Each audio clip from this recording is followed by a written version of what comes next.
Bonjour à tous et bienvenue à cette émission L'Affiche qui reçoit aujourd'hui Dominique Diomi, élu ou choisi président de la communauté congolaise de Dallas, qui exécute ici son droit de réponse par rapport aux propos qui ont été tenus dans Maïzo.com dans l'émission L'Affiche par Christopher Makayabo, un des candidats à cette élection.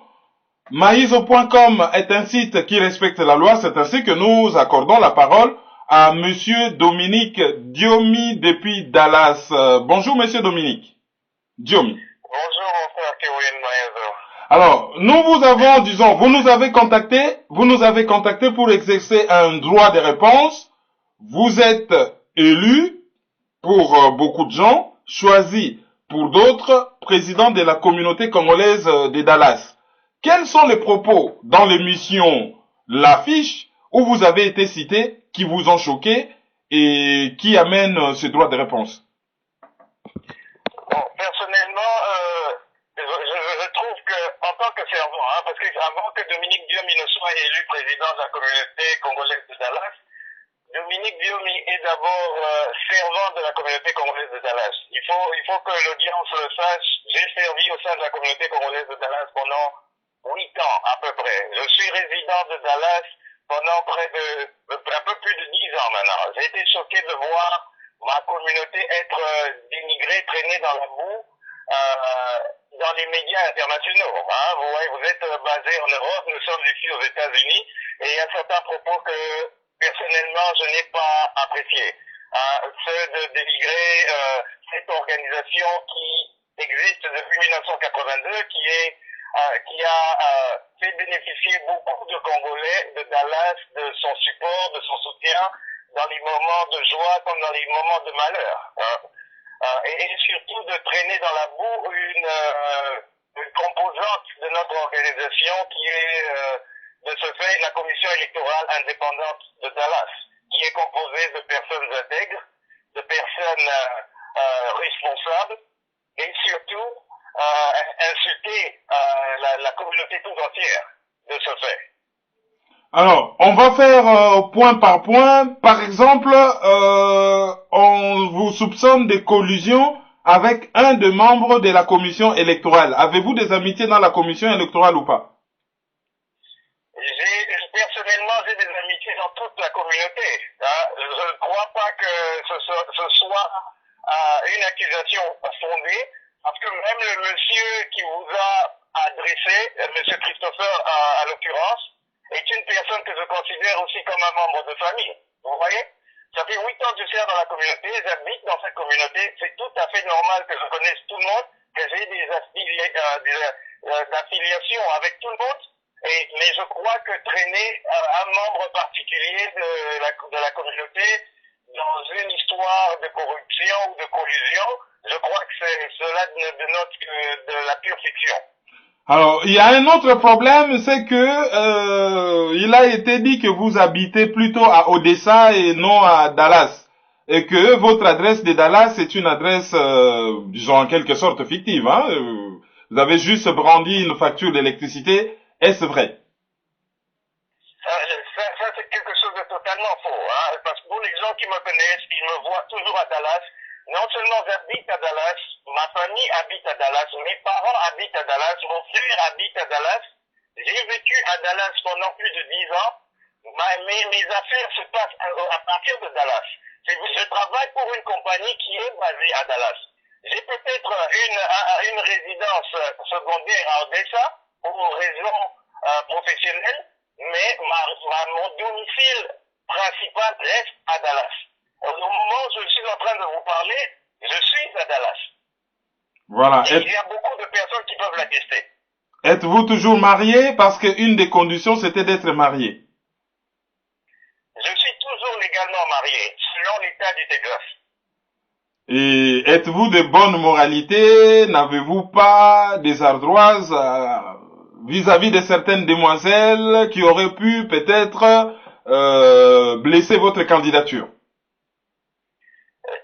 Vous pourriez voir que j'ai été élu à une grande majorité et je suis appliqué, ça fait plus de 10 ans que je vis à Dallas, et si je n'étais pas de bonne moralité, je crois que le peuple de Dallas m'aurait sanctionné au travers des urnes.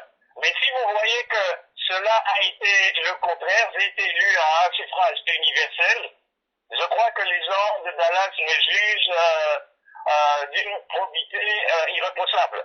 Je crois qu'aussi, ce n'est pas le droit du candidat de juger de cela. La commission électorale a toute autorité de juger sur la probité morale de chacun des candidats. Et je crois que le peuple de Dallas a pu apprécier, faire la différence entre le superflu et la fiction politicienne pour essayer de me noyer. Hein. Comme on le dit bien, quand on veut noyer son chien, on l'accuse de rage. Et je crois que tous les propos qui ont été annoncés à mon endroit n'étaient que cet exercice ou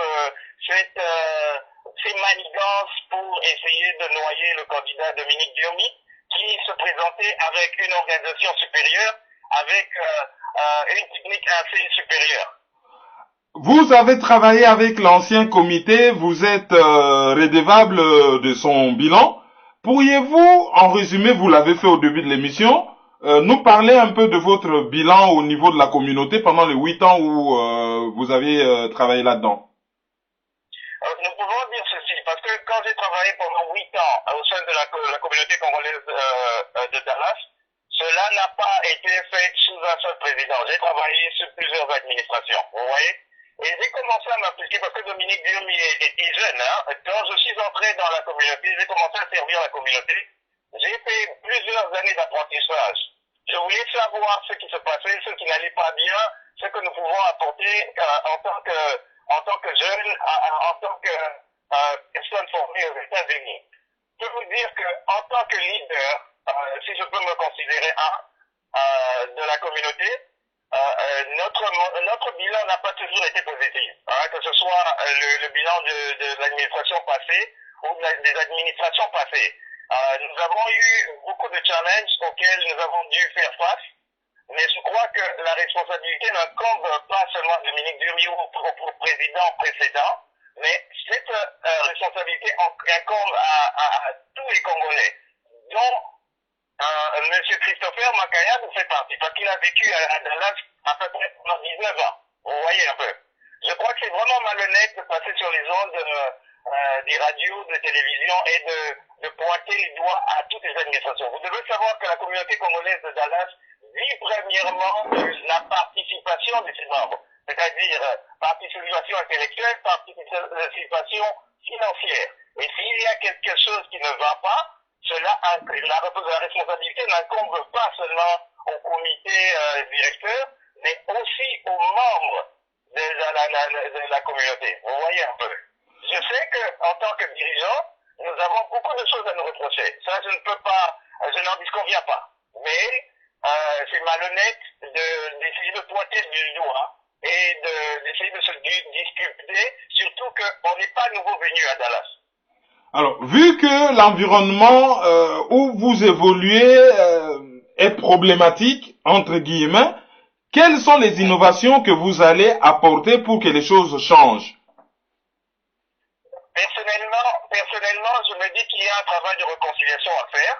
Je ne crois pas qu'il y ait un problème, une crise grave, comme l'a énoncé M. Christopher pendant son passage sur votre émission.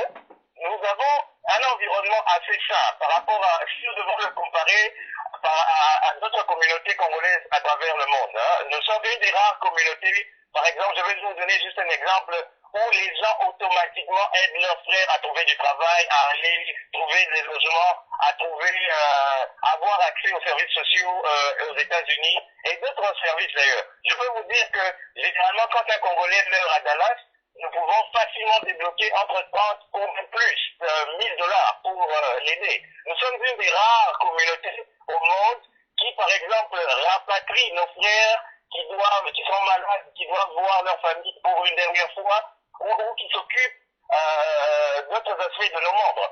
Vous voyez. Et je crois qu'au lieu de voir un verre vide, à moitié vide, nous devons plutôt voir un verre à moitié plat. Et l'administration que nous sommes en train de mettre en place, celle qui sera présentée devant l'Assemblée générale aujourd'hui même, est en train de travailler va travailler et faire en sorte que tout le monde se retrouve dans cette administration. Tout le monde retrouve son intérêt et tout le monde ait l'opportunité d'apporter sa pierre à l'édifice. Vous voyez un peu. Personnellement, en tant que président élu de cette nouvelle communauté, je suis en train de me forcer, ça veut dire les 3 ans de mandat que j'ai, je vais m'efforcer à redorer le blason de cette organisation, faire en sorte tendre la main, même à M. Makayabou, auquel j'ai passé plusieurs coups de fil, que j'ai rencontré même, pour lui dire que ce qui s'est passé pendant la campagne, je sais que c'était leur tactique, d'essayer de me couler, d'essayer de me salir, d'essayer de me disqualifier, comme ça a été le cas en 2011, que je ne tiens aucune rancœur, que nous sommes frères d'un même pays, d'une même communauté, que nous devons travailler ensemble pour faire avancer cette communauté. Je ne me retiens pas dans mes tranches ou dans mon camp, on me tient seulement à ceux qui m'ont voté, élu, mais je tends la main à toute la communauté. Et j'espère qu'à travers votre émission, ce message sera relayé à toutes les couches de la communauté de Dallas, mais aussi à nos frères à travers le monde, que nous devons nous éloigner de cette culture de division, d'acharnement personnel et nous concentrer sur une vision un peu plus élevée. Et essayons d'élever le débat sur quelque chose de constructif au lieu de nous déchirer pour des raisons futiles. Vous qui avez fait des études de sciences politiques, pourriez-vous nous parler sur le plan sociologique des Congolais de Dallas? Qui sont-ils?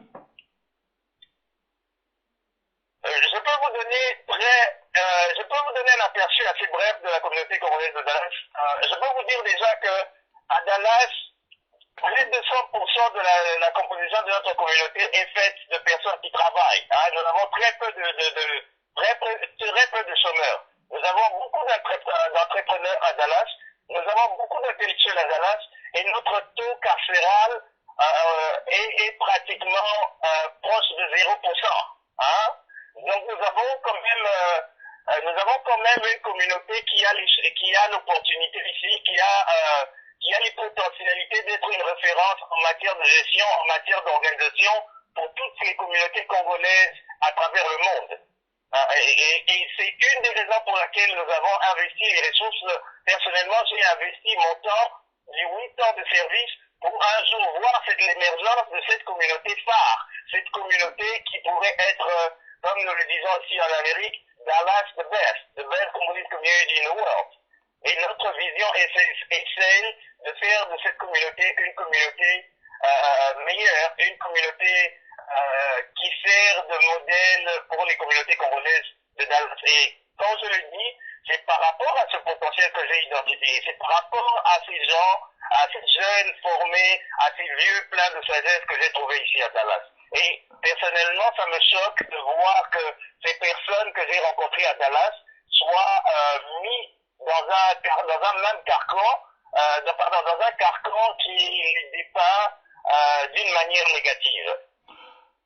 Vous parlez des communautés. Est-ce par commodité de langage ou c'est suffisamment assez visible pour parler des communautés? Dans ce cas, si c'est une communauté visible, avez-vous un poids électoral pour influencer les choses sur le plan national et sur le plan étatique au niveau de l'État du Texas? Absolument. Selon le département d'État des États-Unis, la population congolaise de Dallas représente à peu près 15 000 personnes. Vous voyez. Cela représente déjà une grande population. C'est pratiquement un État dans un État. Et le challenge que nous avons maintenant, c'est de faire comprendre à notre population que nous représentons une force, non seulement en termes de participation locale, aux élections locales, mais aussi d'influencer positivement les changements au Congo. Ce n'est pas toujours à travers la politique, mais à travers les œuvres sociales, à travers les dons, à travers notre organisation, à travers cet exemple que nous voulons servir à toute la diaspora congolaise. Vous voyez? De là, je peux vous dire que nous sommes organisés depuis 1982. Nous avons eu nos hauts, nos bas, mais nous avons un processus démocratique établi. Cela fait très longtemps d'ailleurs. Et je crois que la communauté congolaise de Dallas a quelque chose à emmener en termes de poids électoral, en termes de poids démographique, en termes de probité scientifique, si vous me permettez d'utiliser le terme. Alors, on a constaté que beaucoup de Congolais au Texas viennent à Dallas. Il y en a moins à Austin, la capitale, un peu moins à Houston, la plus grande ville du Texas. Qu'est-ce qui explique cela? Ce qui explique cette migration vers le Texas, d'abord nous allons vous expliquer que le Texas est en verge de devenir la première économie des États-Unis. Et puis non seulement cela, les conditions climatiques de Dallas, malgré la chaleur, sont un peu acclimatées à ce que nous retrouvons en Afrique.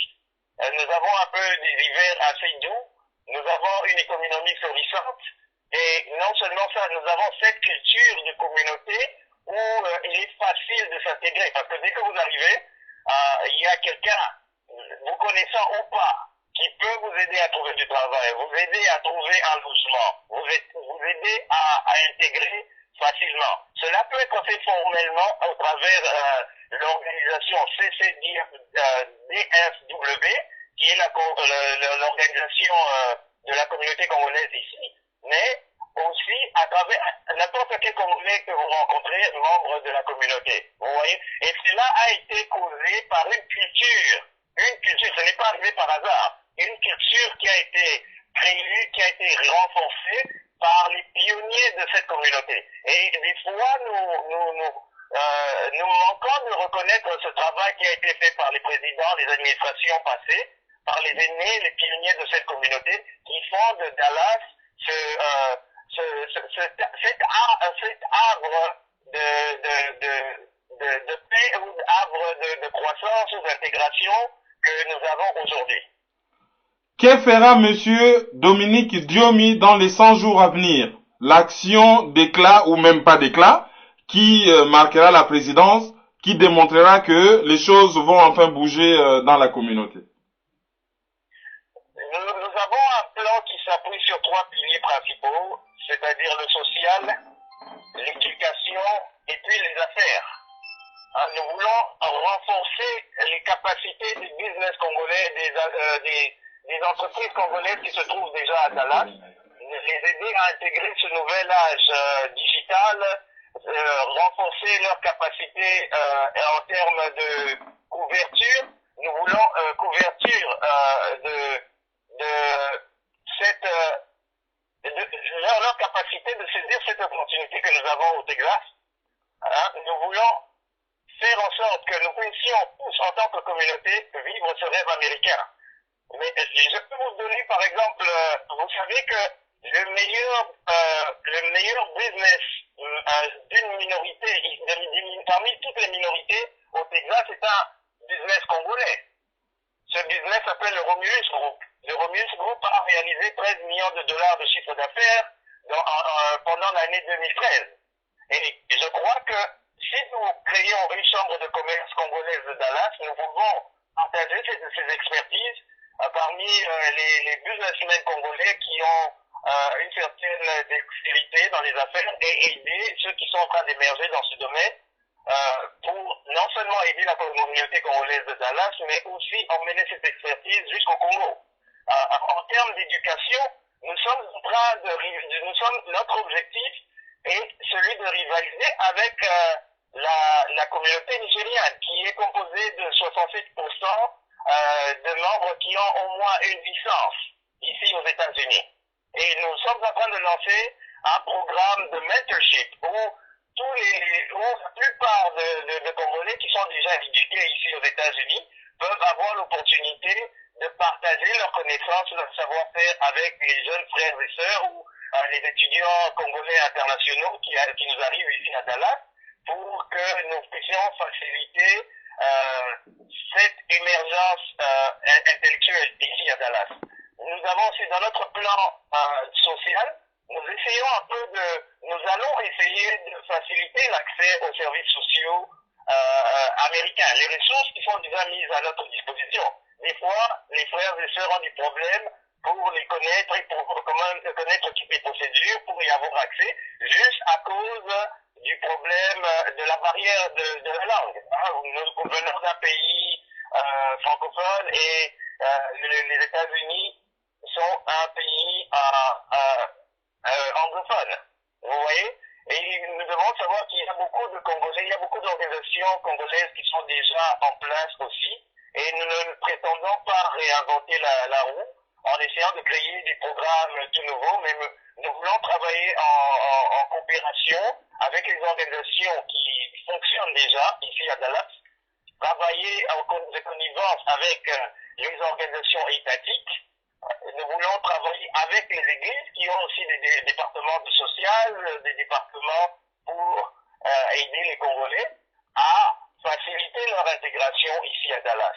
Et pour ce faire, nous allons offrir des petites formations. Nous allons travailler pour que nous ayons accès aux cours de langue et faciliter l'accès aux emplois qui rémunèrent un peu mieux. Nous avons parlé de l'organisation qu'est la communauté congolaise de Dallas. Maintenant, parlons de l'homme. Qui est Dominique Diomi? Dominique Diomi est un jeune Congolais.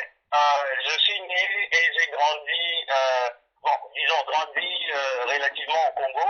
Et j'ai quitté le Congo assez jeune. J'ai eu l'opportunité de venir aux États-Unis. Je suis passé par les petits boulots comme tout le monde ici. Mais pendant que j'étais dans les petits boulots, j'ai pu acquérir une éducation en utilisant les systèmes américains ici.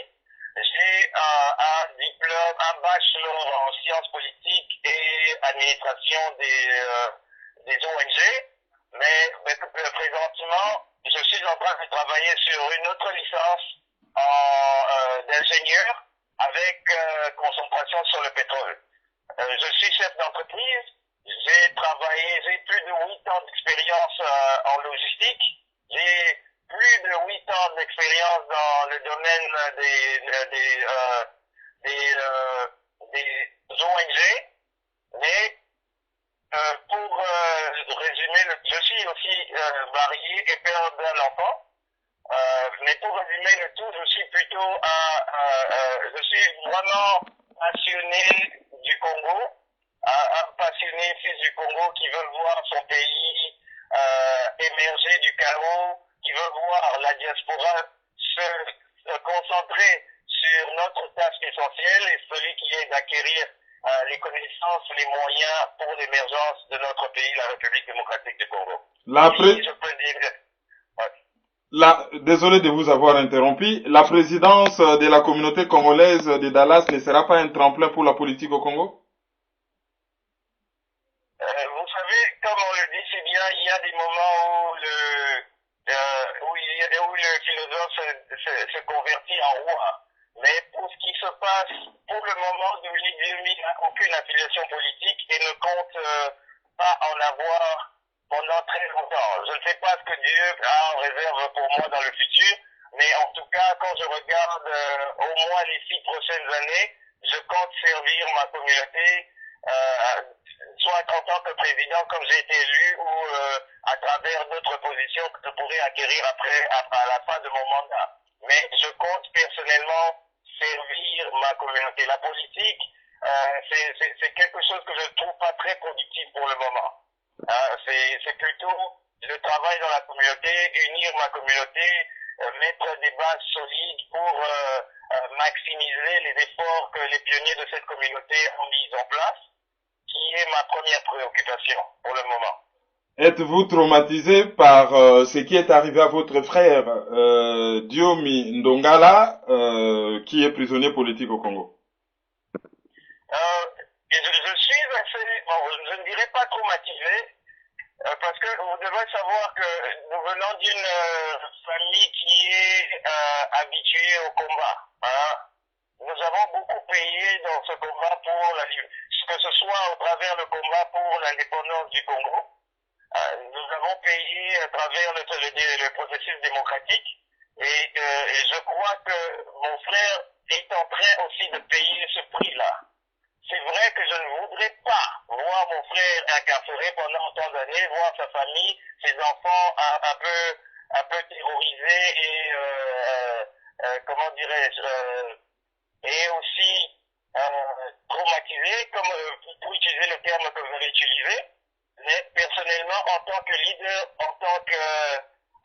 soldats, je crois que la lutte doit continuer, même si ce n'est pas sur le terrain de la politique, ce soit dans le terrain organisationnel et ou civil.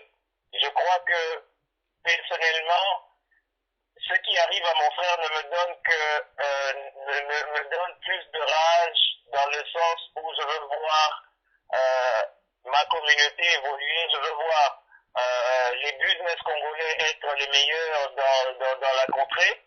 Je veux voir une diaspora qui cesse de se concentrer sur les sécurités et se mettre à tacler les problèmes essentiels auxquels nous faisons face en Occident d'abord, avant de penser même essayer de proposer des pistes de solutions pour le Congo. Parce que vous n'allez pas me dire qu'à Paris, ce sont les Rwandais ou c'est le pouvoir en place qui ne nous permet pas de nous organiser.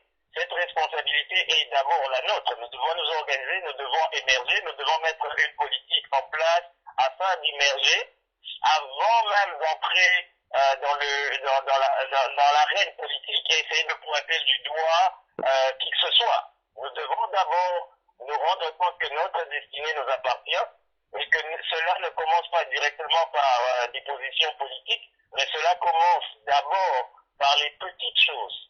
Un fondement. Nous parlons des fois des lobbies, nous parlons souvent des groupes de pression. Ce sont des mots qui sont très jolis, très beaux, mais qu'est-ce que nous faisons pour que nous ayons des groupes de pression comme les Israéliens ou les Arabes ou les Indiens aux États-Unis? Est-ce que nous nous organisons? Est-ce que nous sommes productifs au travers de nos communautés, nos organisations communautaires? Est-ce que nous y contribuons? Ce sont des questions que nous devons d'abord nous poser avant de nous mettre à trouver les poutres qui sont dans les yeux des politiques, par exemple. Vous avez maintenant 1 minute pour vous adresser à vos compatriotes de Dallas. C'est à vous. Ok, bandeko na ngai nyonso ya Dallas, en tout cas napesi bino matondi mpo na responsabilité oyo bopesi ngai ya kokamba lingomba na biso ya communauté congolaise ya Dallas. Alors nazopesa bino bambote mingi epuis nazosenga na bino bosoutenir lingomba oyo ezali kaka ya Dominique Diomi te to ya administration na ye, mais ezali ya biso nyonso na bandeko na ngai nyonso oyo tozalaki na komona baélection esili. Alors nazosenga bino bolimbisi mpona peut-être na bangonga na biso ya baélection na ofandaki bino, mais en tout cas nazotendre la main na toutes les couches ya communauté congolaise de Dallas, tosimba mabuku totumbola bendele ya lingomba na biso ya CCDFW. Bambote pe ebele na bandeko oyo bazolanda biso à travers émission ya Papa Keroui, bosangana tolingana tozala nde bomoko. C'était Dominique Diomi, le nouveau président de la communauté congolaise de Dallas sur www.maizo.com. L'émission c'était à l'affiche. Monsieur Dominique Diomi, merci d'avoir accepté notre invitation et surtout, merci pour votre droit de réponse. Je vous remercie. Merci.